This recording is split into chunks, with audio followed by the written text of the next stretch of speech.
En el nombre del Padre, del Hijo y del Espíritu Santo, todos. Dios te salve María, llena eres de gracia, el Señor es contigo, bendita tú eres entre todas las mujeres, y bendito es el fruto de tu vientre Jesús.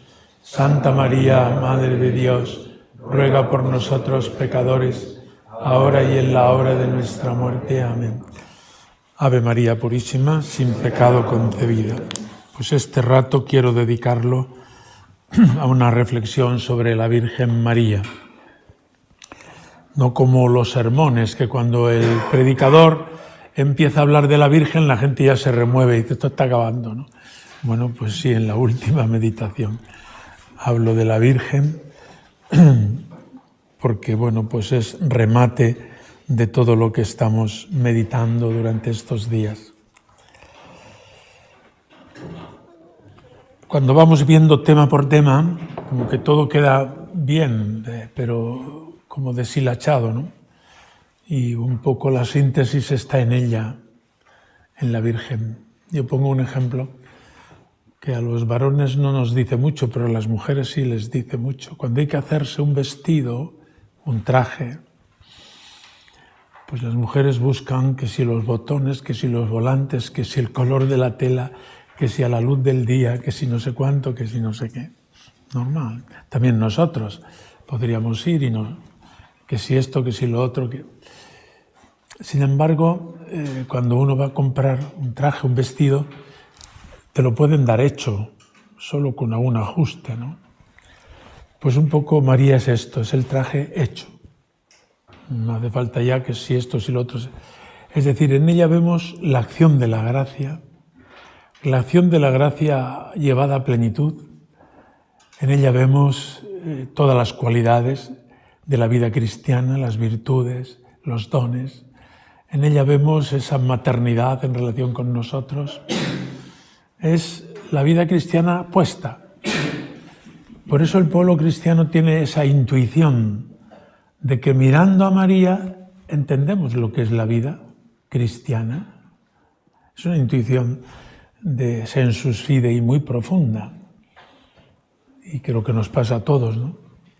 No es solo le tenemos cariño por ser nuestra madre del cielo y la que nos acompaña en nuestra vida cristiana, en nuestra vocación sacerdotal, sino que es que en ella lo vemos todo puesto. Y pues me gusta tal como es, ¿no? Veamos un poco, ¿no? Comienzo con esa frase del Apocalipsis, capítulo 12, que es un capítulo precioso para leer entero. Si queréis reflexionar, apareció una señal en el cielo, una mujer vestida de sol, con la luna bajo sus pies y coronada de 12 estrellas. Les pregunto a los chicos en el cole, ¿y por qué la bandera de Europa tiene 12 estrellas? No lo saben, no se lo han explicado. Y mejor que no se lo expliquen, porque como lo sepan muchos, lo quitan. Pues será porque eran los 12 estados. No, empezaron más. Y ahora son bastantes más. ¿Y el color azul? Bueno, por el cielo. En fin, no aciertan, pues no se lo han explicado. Mira que les explican todo lo vi por haber, lo que deben y lo que no deben. Pero la bandera de Europa no se la han explicado. La bandera de Europa es un signo de capítulo 12, una mujer vestida de sol, coronada con 12 estrellas. Las 12 estrellas de la bandera de Europa hacen referencia a la Virgen y el color azul a la Virgen. La bandera de Europa es una bandera mariana, como suena, en su origen. Repito, que no se enteren muchos porque si no, la hacen negra o la hacen verde o la hacen de otra manera, ¿no? Bueno, pues cuando veáis la bandera de Europa, pues decir, vaya por mi madre del cielo, ¿no? Al fin y al cabo, los fundadores de Europa están en proceso de canonización, varios de ellos, ¿no? Schumann y otros, Adenauer, etcétera. Porque han sido verdaderos cristianos y cuando se juntaron para la Unión Europea, ¿qué signo tomamos? María, que es un signo común. Las 12 estrellas de María, las del Apocalipsis, no la de los Estados miembros. Y el color, el azul, que es el color mariano. ¿Claro? No se os ocurra predicarlo mucho, no vaya a ser que el alcalde del pueblo quite la bandera de Europa por ser de la Virgen. Pues María es la señal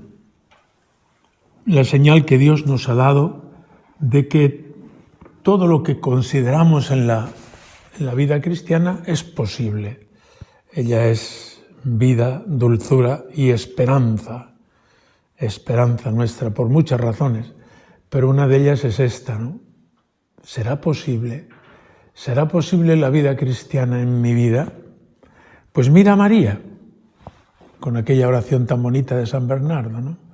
Si vienen las tormentas y tal, mira a María, o mira la estrella, invoca a María. Y si vienen las tentaciones, las turbulencias de la vida, los momentos oscuros, las tribulaciones, mira la estrella, invoca a María. Pues esta es la actitud de San Bernardo en esa preciosa oración, que tiene otras muy bonitas también, como el Acordaos, etcétera, dirigidas a la Virgen María. Recordad que ya en Isaías, el profeta Natán le dice a Acaz: pídeme una señal. Pues no se te dará otra señal que la Virgen que da a luz,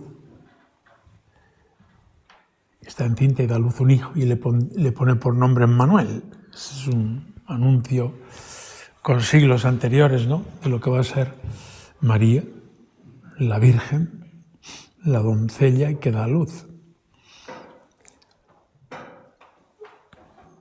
Hay momentos diferentes, pero el de junto a la cruz que veíamos el otro día en la Pasión, pues también es otro momento. Junto a la cruz de Jesús estaba María y las otras dos Marías que le acompañaban. Las mujeres nunca van solas, ni al váter, siempre van acompañadas. Es así, por su carácter femenino. Bueno, pues allí no estaba María sola, había otras dos con ella, las tres Marías. O la bienaventuranza de Isabel: dichosa tú que has creído, bienaventurada tú que has creído, porque lo que te ha dicho el Señor se cumplirá. El Papa Juan Pablo II, en la encíclica Redentoris Mater sobre la Virgen, es una encíclica muy bonita, muy sentida, de un corazón mariano, la pone como ejemplo de fe, de itinerario de fe, de camino de la fe. Este sería el punto como más que ahí ofrece el Papa Juan Pablo II para nosotros, como más a imitar la fe de María. Y señala ahí el Papa en esa encíclica que María ha vivido la noche oscura más profunda de la historia, más que Abraham, porque a Abraham, como bien sabemos, se le pidió el sacrificio de su hijo, que él aceptó y realizó en su corazón, pero no lo vio consumado, porque en el momento de matar a su hijo, Dios retiró su mano y le puso un cordero. De ahí viene la fiesta del cordero para los musulmanes, de ese momento y de ese cordero. Mientras que María, junto a la cruz, ha visto la consumación de la muerte, ha visto a su hijo desangrarse, ha visto a su hijo morir, y es Dios. Por tanto, esta mujer ha vivido en su corazón la noche oscura más intensa y más profunda de la historia, más todavía que Abraham, que es nuestro padre en la fe. Y el Papa Juan Pablo II en esa encíclica dice que por eso María experimentó la fatiga de la fe. Fatiga de la fe. Curioso que hable de esa fatiga de la fe. Yo entiendo que en nosotros la fatiga pues venga pues de nuestros apegos, de nuestras imperfecciones. Vivimos el camino de la fe a trompicones y eso le hace fatigoso. Pero María, que no tenía pecado, y no tenía apegos, y no tenía... ¿De dónde le viene la fatiga de la fe? En esa noche oscura, profunda que tiene que vivir, etc. Pues le viene de que estamos hechos para el cielo, para la visión cara a cara. Y mientras caminamos en la fe, esto supone cierta fatiga. Estamos como pez fuera del agua. La oración y el trato con Dios nos introducen en el agua, pero bueno, pues todavía en el camino de la fe. María, por tanto, modelo de fe, y ha pasado por los momentos y tragos duros que la fe en la vida de una persona puede traer. Y María, pues, dichosa tú que has creído, y podemos pedirle que vigile, controle y nos aumente la fe de nuestra vida cristiana. A nosotros todo nos parece muy bonito, pero por ejemplo cuando María en Belén pare a su hijo y le pone en un pesebre, pues dice, pero bueno, ahí tenía los sentimientos maternales, como cualquier madre, que quiere para su hijo lo mejor. Y esos sentimientos naturales quedan como sacrificados desde el primer momento. No para dejar de amar a su hijo, que lo amó con toda el alma, sino porque no le pudo dar nada, diríamos, ni pañales, ni nada más que amor, que no es poco, ¿no? Para ella es un ejercicio de la fe muy profundo, ¿no? Hay una obra de teatro que escribió Jean-Paul Sartre, Barjona, muy bonito. Y eso que Jean-Paul Sartre es el padre del existencialismo ateo contemporáneo. Pues tiene, cuando era jovencito, luego él no quiso reconocerlo como propio, pero luego se ha demostrado que sí que es. En el campo de batalla, de aquella guerra mundial, primera en la que estaba él, pues escribió un auto, un teatrillo para Navidad, y tiene un diálogo, un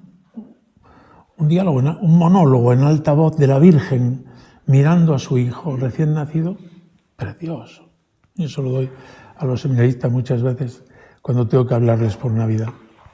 Barjona se llama la obra, Jean-Paul Sartre, Barjona, y ahí os viene, si lo buscáis en internet está todo, ahí está todo oculto o por descubrir. Es un diálogo de los más místicos y bonitos que he visto yo de María hablando con su hijo.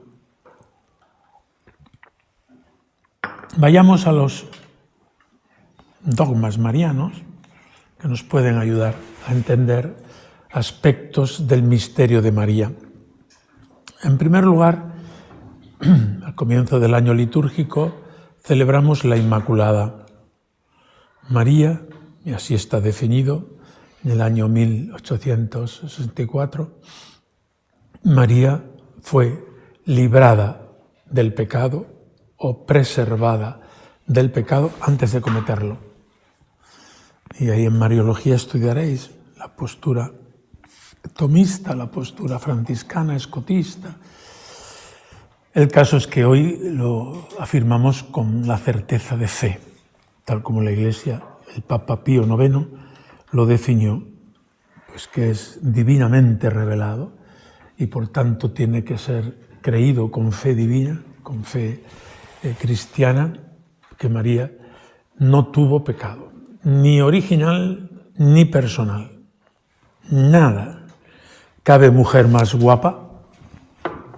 Pues ahí está. La belleza de María no está en su cabello, que será muy bonito, y en su cara, y en su rostro, y en su cuerpo, que ciertamente el cuerpo y la cara es reflejo del alma.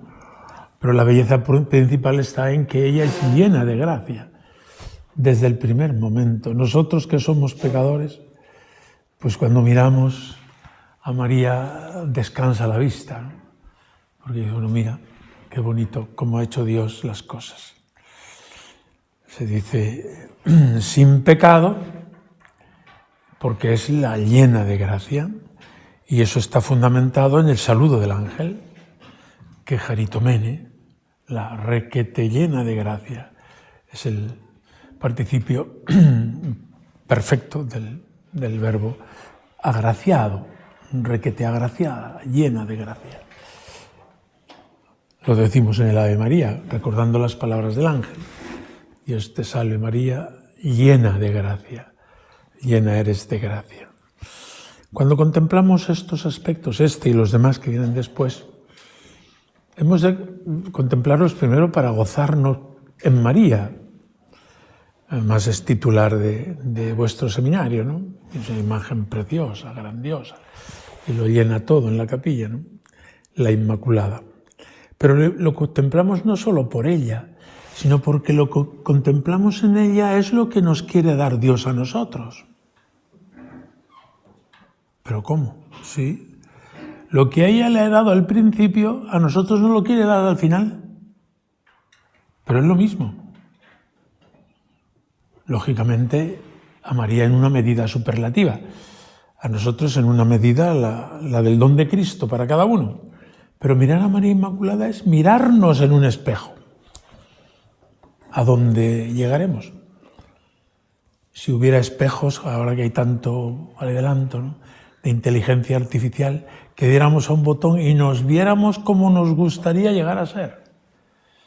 El espejo normalmente refleja lo que somos tal cual en el momento presente, pero imaginad un espejo en el que nos viéramos como nos gustaría llegar a ser. Pues eso es María, mirarnos en ella y ver en ella lo que nosotros llegaremos a ser, limpios de pecado, llenos de gracia. Así lo decimos en la oración colecta del Día de la Inmaculada. Concédenos llegar a ti limpios de pecado. Y el pecado original ha sido perdonado, pero incluso la concupiscencia que se nos ha dejado para la lucha ha llegado a la victoria final. Y por tanto, cuando ya estemos en el cielo, hayamos traspasado el umbral de la muerte y podamos llegar al cielo directamente, o al purgatorio si todavía tenemos que purificarnos, al final lo que Dios tiene pensado de nosotros es lo que ha hecho en María. Contemplar a María Inmaculada es mirarnos al espejo de lo que nosotros estamos llamados a ser. Y llegaremos a ser libres de pecado y limpios de pecado, porque nos hemos lavado en la sangre de Cristo, porque somos redimidos, ¿no? Toda esta historia se habla de si María fue redimida o no redimida. Pues sí que fue redimida, aunque no cometió pecado. Fue la primera redimida, la mejor redimida y la más redimida antes de cometer pecado. Porque si María no fuera redimida, Jesucristo no sería el Redentor universal. Ese es el argumento que tenía Santo Tomás para decir, bueno, al menos un momento debió tener pecado para poder ser perdonada y redimida. Y le dijo Escoto, no hace falta, porque Dios puede prevenir y aplicar la redención de manera preventiva. Eso sucede continuamente en la medicina. Podemos curar el constipado o podemos vacunarnos. O sea que la medicina preventiva hace que no caigamos en la enfermedad de la que estamos vacunados. Pero no entro, el ejemplo vale para lo que vale. María fue prevenida y no tuvo ningún pecado, pero no por eso no fue redimida. Es decir, fue redimida y muy redimida, la primera redimida y la más redimida, con una redención preventiva, de prevención. En los textos teológicos se dice redención preservativa. Tenemos que evitar la palabra porque a la gente le suena otra cosa. Es redención preventiva, que eso suena a medicina preventiva y está más en la línea. Pero quiere decir que antes de, pues se libró y Dios la libró de todo pecado. También nosotros, y esa es nuestra tarea personal, luchar contra el pecado para parecernos a ella. Va por ella, por nuestra madre, y ella nos limpia continuamente como buena madre, nos perfuma y nos presenta guapos delante de Dios y de los hombres. Desde el punto de vista pastoral, esta es la tarea. La tarea es que todos vivan en gracia. Sí, y para eso estamos. para administrar el sacramento del perdón, para pedir perdón y hacer penitencia por unos y por otros. Pero ¿para qué te mandan de cura a tal pueblo, a tal parroquia? Para que todos vivan en gracia de Dios, como María, que se parezcan a ella y sean hijos de María. Ese es el objetivo pastoral principal. ¿Y cuál es el trabajo que tenemos que realizar? Pues la lucha contra el pecado. Eso es lo principal que tenemos que hacer. Y luego haremos el pino si hace falta, ¿no? Todo lo que haga falta. Pero no olvidemos el objetivo principal que nos enseña María, que es lo que le hace a ella bellísima, el ser llena de gracia, el no tener pecado. Y es lo que contemplamos en los santos, pues por prolongación, ¿no? Ellos todos ya son llenos de gracia en su medida, una medida distinta. La Virgen ha sido llena de gracia de manera superlativa, no solo en cuanto al modo, sino en cuanto a la cantidad, si valga la expresión, ¿no? Nosotros, pues, ni en el modo ni en la cantidad, pero fundamentalmente es lo mismo. En el modo, porque nacemos en pecado y tenemos que llegar a la santidad luchando contra el pecado y contra el mal. Segundo dogma de la Iglesia, de la Virgen, o sea, de María, en cuanto que es Virgen y Madre. Este doble aspecto que parece contradictorio, pues pasa lo que en los demás dogmas, en la Trinidad uno y trino. En Cristología, una persona en dos naturalezas. Llegamos al misterio de María, es Virgen y Madre. Intentemos explicarlo un poco. Que es madre está claro, porque ha parido a su hijo y lo puso sobre un pesebre, ¿no? Está claro. Pero claro, esa maternidad es virginal. Antes del parto, en el parto y después del parto, según el Segundo Concilio de Constantinopla. Me decía uno un día, dice, ¿pero para qué dices eso en la catequesis? Si eso es del catecismo de Ripalda, que está superado. Digo, bueno, el catecismo de Ripalda estará superado, pero lo que te estoy diciendo, esto de María es virgen antes del parto, en el parto y después del parto, es del Segundo Concilio de Constantinopla. No seas tan ignorante. O sea, que no es de Ripalda, ¿no? Como aquel que decía, se hace camino al andar, caminante no hay camino, se hace camino al andar, como dice Joan Manuel Serrat. Pero hombre, vete al artista, al autor, que es Antonio Machado, ¿no? Pues algo así. Nos pasa a veces, ¿no? Pues María es virgen antes del parto, en el parto y después del parto, como afirma dogmáticamente la Iglesia en el Segundo Concilio de Constantinopla, que es un concilio cristológico. ¿En qué consiste la virginidad de María? Es interesante centrarse en esto porque de ahí nos va a iluminar nuestra propia virginidad o celibato. Ella ilumina este aspecto de una manera especial para toda la Iglesia en el seguimiento de Cristo. María es virgen, lo dije el otro día, porque se parece a Dios Padre. Si llegáis al cuarto paralelismo del Concilio de Calcedonia,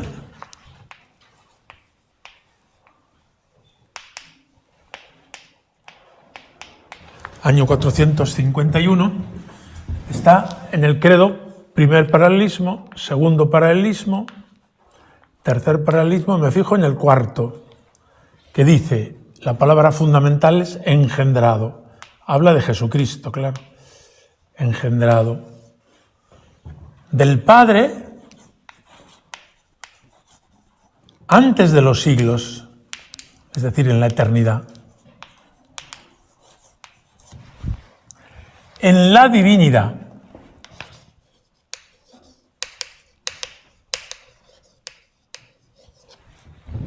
Y de María Virgen, el mismo,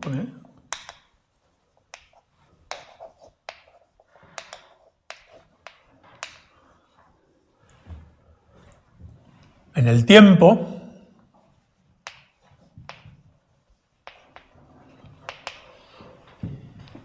en la humanidad.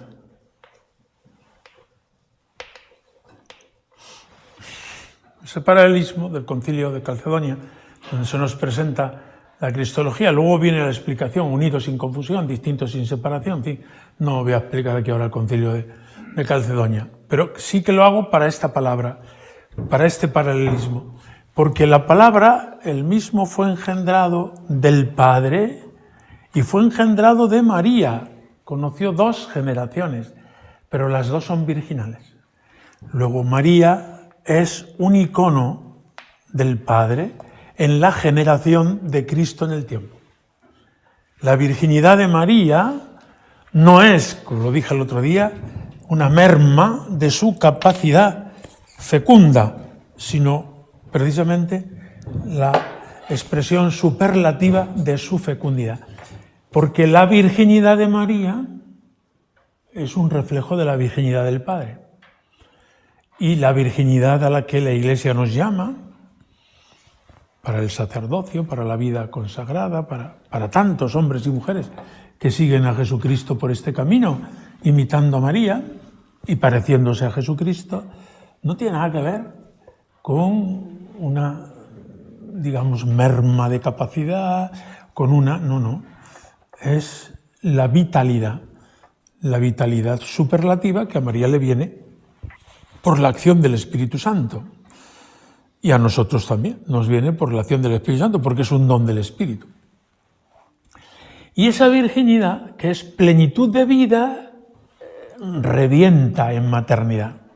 Es una virginidad fecunda. No es una virginidad del no, sino es una virginidad del sí con mayúscula. María es madre y muy madre, ¿no? Y luego ya en los cristianos esa virginidad desembocará en una fecundidad, en una paternidad espiritual o maternidad espiritual desbordante, como no podemos imaginar. Y ahora que hacía las bodas de oro, lo contaba el otro día, me pongo a mirar los 50 años de cura, la cantidad de gente en la que Dios, a través de mí, ha ejercido una paternidad verdadera y una fecundidad verdadera. Todo esto lo veré en el cielo. Aquí lo veo un poco entreverado, ¿no?, en la fe. Bueno, pues a eso nos llama el Señor en la virginidad, en el celibato, a vivir como María. De manera que sea el Espíritu Santo el que nos hace concebir, dar a luz, etc., ¿no?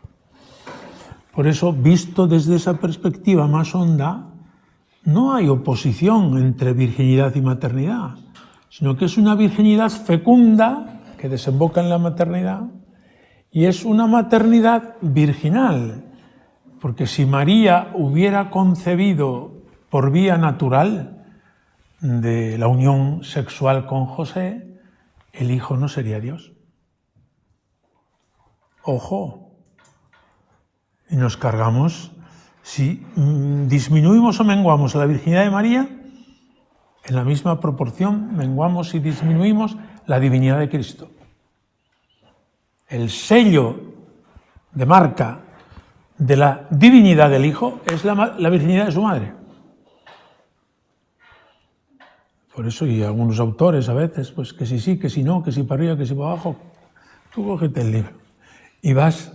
Y a mí me han dado a veces, o bastantes veces, para hacer la crítica de un libro, de cristología, el que sea, ¿no? Y yo voy a 3 o 4 puntos, no voy a leer el libro entero, es un tocho así de gordo. Primer punto que hay que ver, ¿María es virgen o no virgen? Ese es un punto clave. Porque si el autor, por muy bonito que sea todo lo que dice, no afirma que María es virgen, ya no es católico. Pero es que junto a ese punto vete a los milagros. Si Jesús hizo o no hizo milagros. Y el otro punto, vete a la resurrección. Si Jesús no ha resucitado en su propia carne, hay autores que tienen los 3 baremos mal. O sea, del juicio es un libro que no es católico, ya está. Y luego, bueno, si se vende mucho, mejor para la editorial, pero vamos, que no es católico. Un autor que me dice el profesor Galop, sonará Galop, mi profesor de cristología en la Gregoriana, dice, un paisano suyo tal y cual. Y bueno, pues González Faust, que dice en su cristología que María no concibió virginalmente a Jesús, sino que lo concibió, pasmaos, por una violación. Y si el que lo oye o lo lee se asusta, pues que no se asuste, porque la redención se ha producido por la violencia de la cruz. Y se queda tan a gusto. La comparación de los dogmas, ¿no? Si la violencia ha traído la redención a este mundo, a María o a Jesús le ha traído la violación de una mujer. Bueno, perdone que le diga, pero es una barbaridad, ¿no? Bueno, pues ya está. Pero de esas hay muchas escritas, ¿no creéis que...? Y además, por ahí pululan, ¿eh? O sea que no creáis que estoy diciendo cosas del otro mundo, ¿no? Son cosas de este mundo.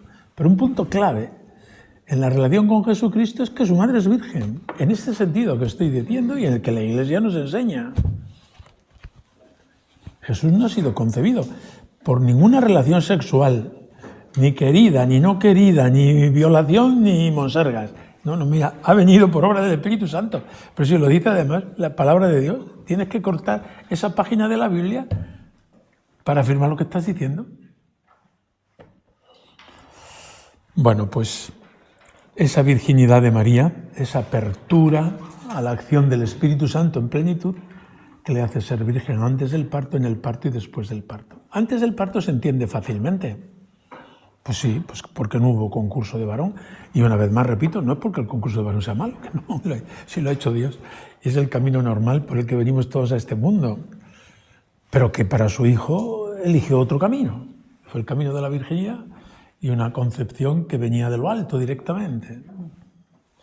Pero luego está virginidad en el parto. Y después del parto tampoco supone problema, pues que María ya ni tuvo relaciones, como no las había tenido nunca, permaneció virgen para siempre, ni tampoco tuvo más hijos. Por más que nos digan los testigos de Jehová que ahí están los hermanos de Jesús, bueno, pues explica la palabra hermanos, pero no por eso tienen que ser hijos de María, ¿no? Bueno, no me entretengo en esa discusión porque es una discusión que no tiene recorrido, ¿no? Pero cuando llegamos a la virginidad en el parto, a veces nos da un poco de pudor entrar ahí. Pues ¿quién estuvo en el parto? Pues ¿cómo se pudo ver aquello? Pues ¿qué exploración médica hubo para constatar? No, vamos a otro nivel, incluido el físico, pero vamos a otro nivel. En el parto, yo he asistido a 2 partos porque estaba capellán en el hospital y la mujer en un caso y en otro creía que se moría. Tenía esa sensación, que me muero y que me muero, que venga el cura y que me dé, bueno, pues ahí que no se vaya. Estaba su marido también, pero el cura estaba ahí para darle la última bendición. Bueno, pues sí, vi lo que es un parto, que es impresionante, claro. El niño empuja y la madre le ayuda, pero al mismo tiempo le retiene. Le da y le retiene, hasta que al final vence el niño. Y la madre se alegra. Pero a la madre le queda para toda su vida ese deseo de retener a su hijo. Es lo que se llama amor posesivo, que a las madres se lo perdonamos, pero son muy posesivas. Si por ellas fuera, nos metían otra vez en su seno, porque es así, su tendencia natural, ¿no? Cuando yo hablaba de esto y mi madre se lo ponía en los audios, dice, ¿tendrás queja? Digo, no tengo ninguna. No tengo ninguna queja de mi madre, pero que el amor de la madre es posesivo, eso es así y ya está. Y muchos actos de heroísmo y oblación por parte de la madre, no faltaba más. Pero que ella es bueno. Mi madre cuando llegaba a casa me preguntaba, ¿y cuántos días vas a dormir? No cuánto tiempo vas a estar. Porque si duermes aquí, yo me duermo sabiendo que estás aquí y eso es lo que me... Vale. Si no duermes, como si no estuvieras. En el fondo es lo mismo. Bueno, todos tenemos madre, yo ya la tengo en el cielo, espero, y muchos pues la tenéis todavía en la tierra, ¿no? Y disfrutad de ella porque es una de las cosas más bonitas que Dios nos ha dado, sin duda, ¿no? Pero claro, el parto, según lo que yo he visto y según lo que te lees y te enteras, pues es un acto posesivo-oblativo.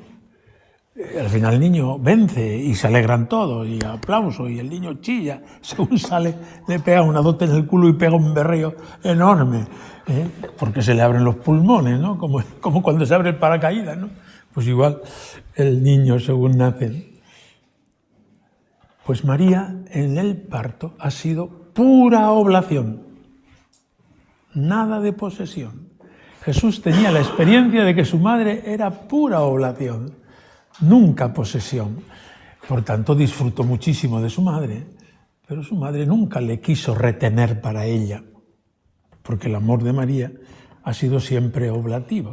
Por tanto, explicarlo, depende con quién lo hagáis, ¿no? Pero bueno, pues explicar de vez en cuando la virginidad en el parto nos ayuda a todos a entender que no solamente hemos de engendrar por obra del Espíritu Santo, es decir, llevar adelante las cosas que son iniciativa de Dios, sino que también, una vez que hemos hecho el bien, no retenerlo. Este es mi grupo, esta es mi parroquia, este es mi diócesis, o este, ¿no? Pues pídele a la Virgen que te conceda la virginidad en el parto. Me explico, ¿no? Es decir, sí, es mío, ¿por qué no? María en todo momento entendía que su hijo era suyo, pero su hijo lo ha dado. Y es tuyo lo que has hecho en la parroquia, el grupo, aquella persona, etcétera, porque has sido tú el que le has engendrado en la fe. Pero es para Dios, es para los demás. Con lo cual no deja de ser tuyo. Hay una relación afectiva muy bonita con mucha gente, pero nunca posesiva. María nunca ha sido posesiva. María es virgen en el parto. Pídele en una oración muy personal: Señor, hazme virgen en el parto. Que todo el bien que haga no me lo apropie, no lo retenga, no piense que es mío y para mí, sino que es de Dios y a través de mí. No niego que sea, no negamos que Jesús es hijo de María. Y María no niega que Jesús es su hijo, pero no es su, en el sentido subrayado, ¿no? Es mi hijo, como muchas veces escuchamos y oímos entre las mujeres madres de este mundo, que repito, se les perdona todo porque es mucho más el don que hacen que la retención, y además por mucho que se empeñen en retenernos, ya nos encargamos nosotros de escaparnos. O sea que eso fue en el momento del parto y luego durante toda la vida. Se repite continuamente.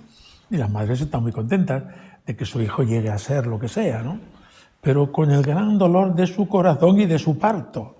El parto es continuo, no creáis que es solamente el momento fisiológico, sino toda la vida. Bueno, así que, pues esto que María es, Dios quiere concedérnoslo a nosotros, que hagamos el bien, que lo hagamos por iniciativa de Dios, aquello que Dios nos inspira, aquello que Dios acompaña con su gracia, y aquello que ha sido sobrenatural, la conversión de un joven, de un adulto, el poner en marcha un grupo de jóvenes o una parroquia, o lo que sea. Hay muchas cosas buenas de las que seréis colaboradores con Dios, ¿no?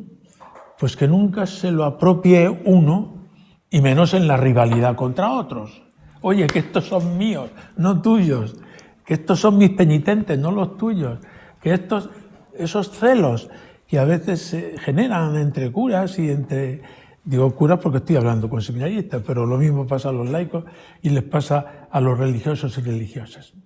Había que decirles en resumen: sea usted virgen en el parto. Dicho así, es muy fuerte, ¿no? Es como muy brutal. Pero ya me entendéis, lo he querido explicar para que seamos vírgenes en el parto, para que al hacer el bien no nos lo apropiemos, no sea de nosotros, para nosotros, con nosotros, porque eso es un amor posesivo, aunque sea de lo más sobrenatural, pero es posesivo. Y María nos enseña a ser oblativos hasta en lo más elemental y sencillo. Por tanto, entendemos un poco mejor lo de la virginidad y maternidad. Una vez vino una iniciativa a la que yo tuve que responder, era presbítero, profesor en el seminario y tal, diga su voto, su opinión sobre una fiesta de la Virgen que celebre solo la virginidad. Mi respuesta fue: a mí me parece que no se puede celebrar la virginidad de María si no es con su maternidad, porque es una virginidad fecunda. Y que María sea madre no rompe la virginidad. Al contrario, la lleva a plenitud, esta virginidad que dice Calcedonia. Por tanto, no vamos a celebrar por un lado la virginidad, por otro lado la maternidad. La liturgia de la Iglesia celebra la maternidad virginal de María en una fecha, el 1 de enero. Otra cosa es que la fecha no sea la más adecuada, pero bueno, eso es otro asunto, ¿no? como fecha, ¿no? Pero el misterio es que María es madre virginal, virgen fecunda, madre. No lo veo que haya que separarlo. No sé qué dirían otros, porque supongo que la consulta sería más universal. El caso es que no ha prosperado la propuesta. Y me alegro. Pero vamos, si la ponen, pues tampoco me voy a regalar la vestidura. Porque María es virgen, no falta más. Y yo soy el primero en afirmarlo. Pero que me parece que la fiesta de la virginidad de María es la de su maternidad. Porque es una virginidad fecunda. Y lo mismo, en nosotros, la virginidad del celibato no es una virginidad aislada en sí misma y qué sé yo, qué encopetamiento. No, nuestra virginidad o celibato es la fecundidad de lo que Dios hace a través de nosotros. Y por tanto va unido lo uno con lo otro.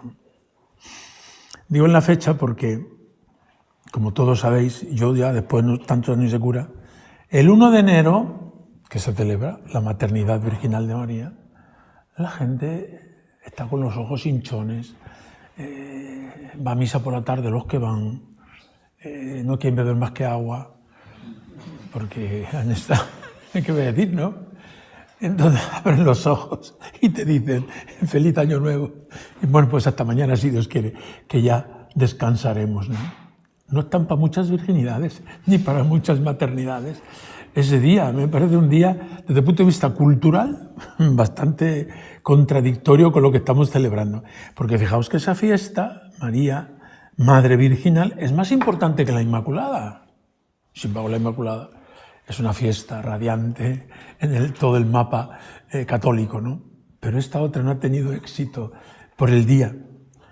Yo he sugerido, pero ahí no me han hecho caso, que se celebre esa misma fiesta como se hace en el calendario mozárabe, el 18 de diciembre, cuando estamos en la expectación del parto, que ahí se celebre que la madre que va a dar a luz es virgen. Y así se celebra en el rito hispano mozárabe. Nosotros, en Toledo, todos los sacerdotes ese día celebran la misa según el rito hispano mozárabe. Y en Córdoba hay al opuesto y el que quiera pues lo celebra también, ¿no?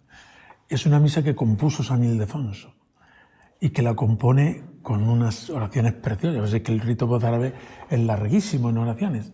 Pues ahí, en esa misa, es larguísima en ponderar la virginidad de María, la virginidad que ha desembocado en maternidad, la virginidad a la que pedimos que nos haga vírgenes a nosotros, en la fe, en la actividad apostólica, etc., ¿no? Una misa preciosa. Preciosa por el contenido y preciosa por la fecha. Porque ese día apenas hemos empezado a comer turrón. Bueno, algunos empiezan a comerlo ya y ponen los espumillones ya desde noviembre, pero bueno, entendedme, ¿no? Es una fecha en que estamos preparándonos y la madre nos prepara para el parto. Pero bueno, esto es una pura sugerencia para que nos hagamos idea de la importancia de las fiestas litúrgicas y de cómo las celebramos.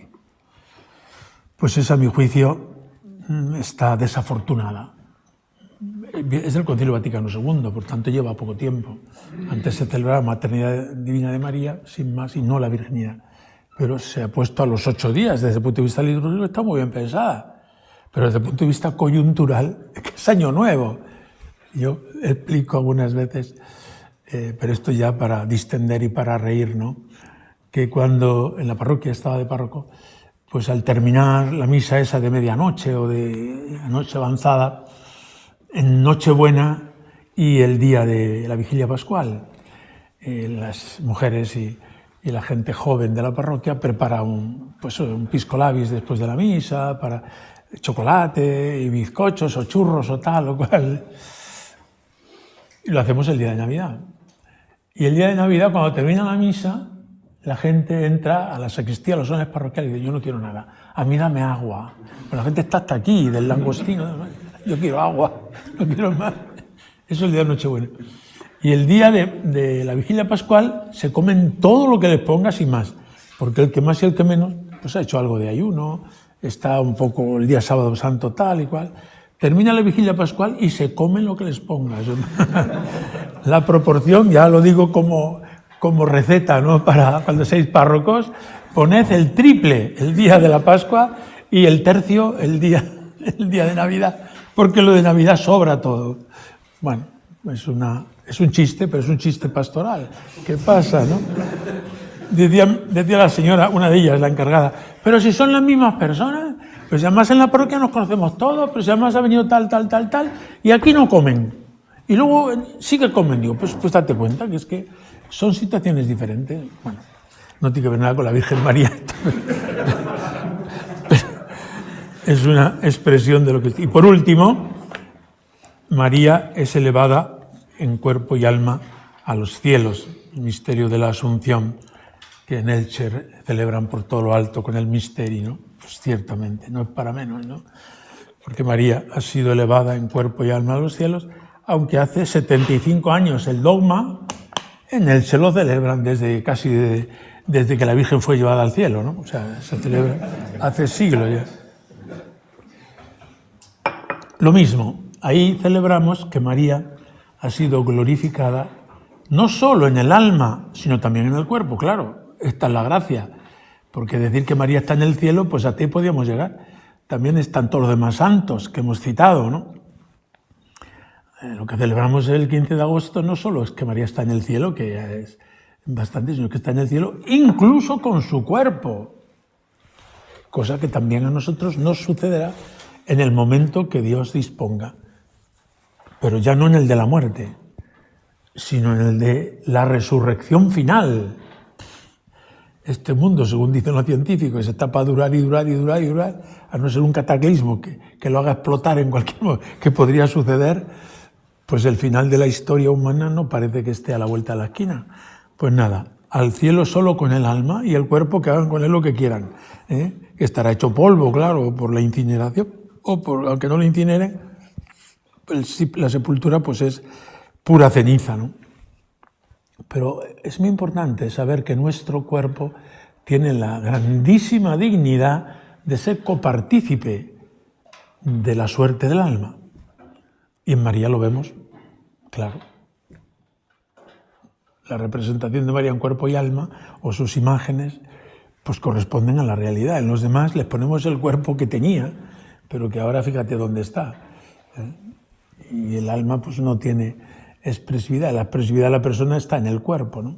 Pero en María es que su cuerpo y además es un cuerpo de una mujer, y además en pleno verano. Todo tiene su sentido. ¿No creéis que cuando se definió el dogma de la Asunción se cambió la fecha, sino que se puso y se mantuvo, y con todos estos matices que añado? Hombre, en la homilía del día de la Asunción no vais a dedicar a hablar de las marcas de bikini, ¿no? No es el momento. Pero subrayar que es el cuerpo de una mujer el que ha sido glorificado y que se nos presenta pues para dignificar nuestro propio cuerpo en todos los sentidos y a todos los niveles de nuestra vida. Y por último, el 14 y 15 de septiembre, pues María es colaboradora en la redención, pero no me atrevo a decir corredentora, porque ha dicho la Congregación de la Fe que ese título es inadecuado. Se arma un revuelo, bueno, no estamos para más revuelos, pero bueno, se ha armado revuelo con eso, pero yo no digo más que si es un documento pontificio, amén, tiempo habrá. No es un documento de fe, no es que nos obligue a creerlo con fe, ni siquiera como doctrina católica, ¿no? Pero ahí está la realidad, llamémosla como queramos. De hecho, en la liturgia, el 14 de septiembre se celebra la Santa Cruz, la exaltación de la Santa Cruz, la cruz gloriosa de Cristo. Y al día siguiente, los dolores de María que acompañan a la cruz de su Hijo. Luego, la fiesta litúrgica subraya esta realidad de la colaboración. Llamémosla como queramos, pero sí que es una colaboración especial de María con Jesucristo. Más aún, ella es la pauta de toda otra colaboración. Porque el Redentor es Jesucristo, claro. Y ella es colaboradora. Y el Redentor es Jesucristo y yo no soy más que María. Colaboro al estilo de ella y como ella en la redención del mundo, con Jesucristo, ofreciendo mi vida, mis sacrificios, etcétera, ¿no? Si eso no se dice, no se llama corredención, pues decirlo de otra palabra, no es cuestión de palabras. Vamos a la realidad. Y a la realidad profunda es que Dios nos ha hecho colaboradores Que la redención no la ha hecho Jesucristo solo. Fijaos que eso de que Jesucristo solo ha hecho la redención huele al luteranismo. Aquí no hay más colaboración que Jesucristo, porque solo es el Redentor. Sí, hombre, no te enfades. Claro que Jesucristo es el Redentor, pero Jesucristo ha suscitado colaboraciones, empezando por su madre y por todos nosotros, que colaboramos en la obra de redención propia y ajena. Todo el misterio de las colaboraciones o de las mediaciones en el campo protestante no se entiende. En el campo católico sí. Luego este aspecto es un aspecto típicamente católico. Pero bueno, yo no voy a discutir por la palabra. Dicen que no usemos la palabra corredentora, pues no la usamos. Aunque yo creo que se va a usar más todavía, pero bueno, pues no la usemos. Pero nadie puede quitarnos de la cabeza que María es colaboradora. Más aún, que el aspecto de la colaboración en la obra redentora es un elemento esencial de la obra de la gracia y de la obra de la redención. Somos colaboradores y a mucha honra. Y el tipo y el ejemplo y el modelo es María, que ha colaborado con todo su ser y de esta manera ha contribuido a pues lo mismo que nosotros, pues en la conversión de este joven o de esta familia o de esta persona. No colaboramos, de manera que nos puede llamar padre, por analogía. Pues claro, si metiéramos esa idea, luterana, de que aquí solo Jesucristo y es Jesucristo y es el único, ¿de acuerdo? Sí, ¿no? Si nadie ha dicho lo contrario, pero la acción de Jesucristo reluce en nuestra colaboración, no le quita nada a la acción de Jesucristo. Y sin embargo, si nos empeñamos tanto en la solo Cristo, déjame que sospeche. No digo que esa sea la intención, ¿no?, del que ha elaborado este documento, que al fin y al cabo tiene la aprobación del Papa, ¿no? Pero bueno, pues ahí queda. Sobre el tema de la Asunción hubo muchas discusiones. Sobre el tema de la Inmaculada, ni os cuento. Había hasta corrida de toros, a favor o en contra, en la historia, ¿no? Cuando se ha firmado, se ha negado el asunto. Pues no quisiera que se repitiera en el tema de la corredentora, pero ya os he explicado un poco y la realidad es que nosotros somos colaboradores, como María, en la obra de la redención. Gloria al Padre y al Hijo y al Espíritu Santo.